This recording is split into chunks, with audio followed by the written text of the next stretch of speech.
अपमान का घूंट। देखिए मम्मी जी, लता के मुन्ने के लिए क्या खरीदारी की है मैंने और अमन ने। यह कहकर मधु ने सारा सामान बिखेर दिया। देसना जी ने कहा, अरे वाह, इतना सारा सामान। सच में लता बहुत भाग्यशाली है जो उसे इतने अच्छे भैया भाभी मिले, जिसकी वजह से उसका अपने ससुराल में रौब रहता है। वरना यह जिम्मेदारी उसके बड़े भैया भाभी पर रहती फिर तो बेचारी हमेशा दबी ही रहती।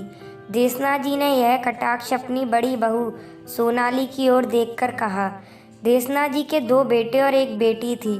बड़ा बेटा विपिन जो एक छोटी सी कंपनी में काम करता था, और छोटा बेटा अमन जो कि एक बड़ी कंपनी में काम करता था।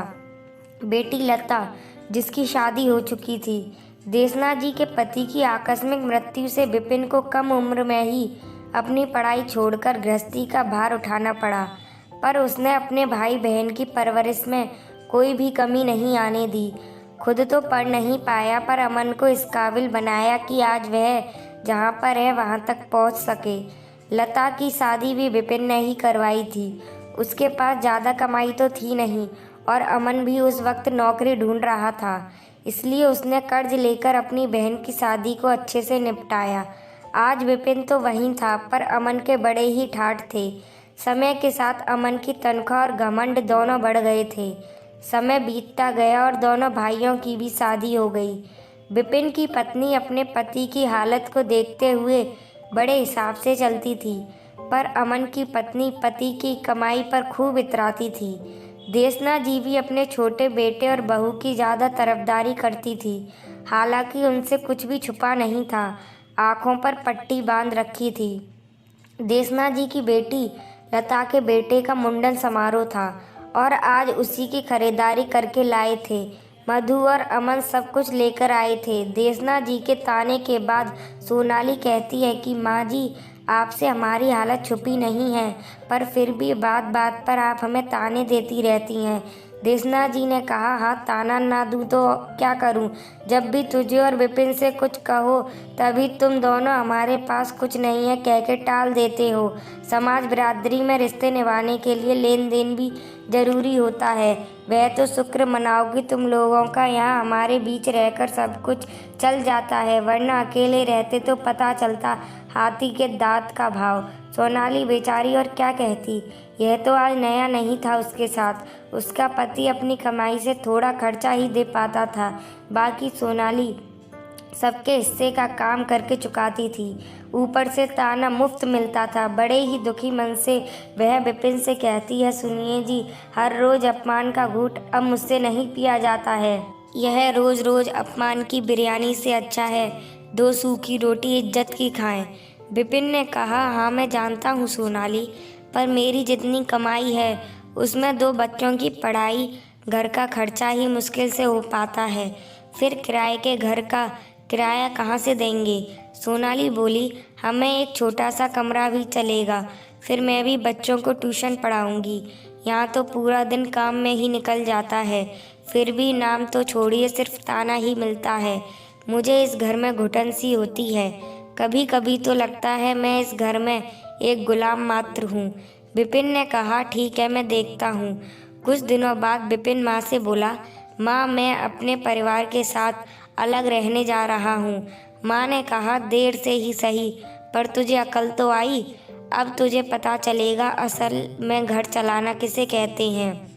यहाँ तो तेरे छोटे भाई ने सब संभाल रखा था इसलिए। विपिन ने कहा, माँ, किसको किसने संभाला है यह तो आप भी जानती हैं, पर सिर्फ कमाई को नज़र में रखकर भेदभाव करके आपने आज मेरे सारे कर्तव्य को बेमायने कर दिया है।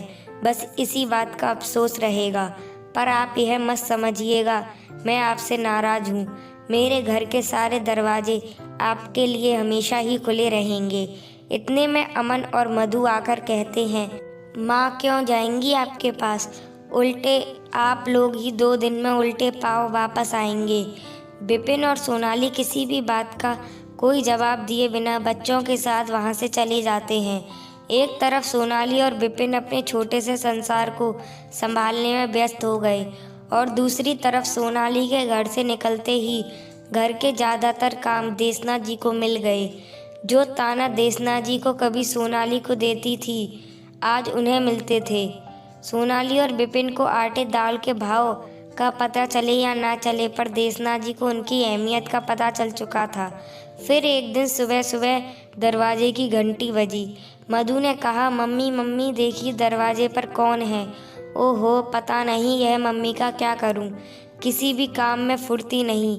यह कहते हुए खुद दरवाज़ा खोलती है। दरवाज़ा खुलते ही वह अवाक हो जाती है, क्योंकि दरवाजे पर विपिन सामान और परिवार के साथ खड़ा था। मधु अमन को आवाज़ लगाती है। अमन ने कहा, क्यों भैया, आप तो घर छोड़कर बड़े रौब से गए थे।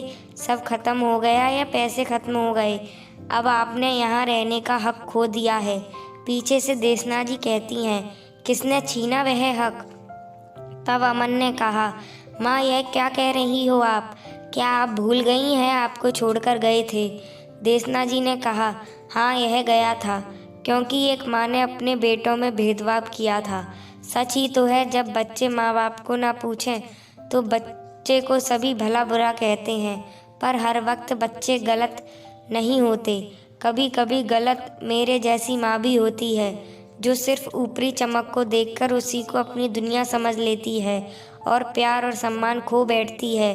माफ़ कर दे बेटा, अब तू अपने परिवार के साथ ही रहेगा, और जिसे साथ नहीं रहना वह घर के 2 हिस्से कर ले और एक हिस्से में रहे। पर मैं अपने बड़े बेटे के हिस्से में ही रहूँगी।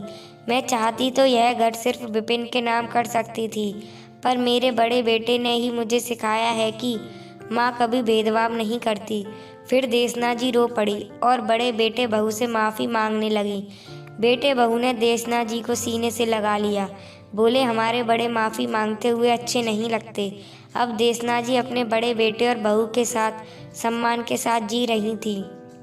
बच्चे माँ बाप को प्रताड़ित करते हैं यह सभी को दिख जाता है, पर कभी कभी बच्चे भी प्रताड़ित होते हैं। यह ना कोई देखता है और ना ही देखना चाहता है। दोस्तों, ऐसी कहानी को पढ़ने और सुनने के लिए मेरे चैनल को सब्सक्राइब, लाइक और शेयर करें।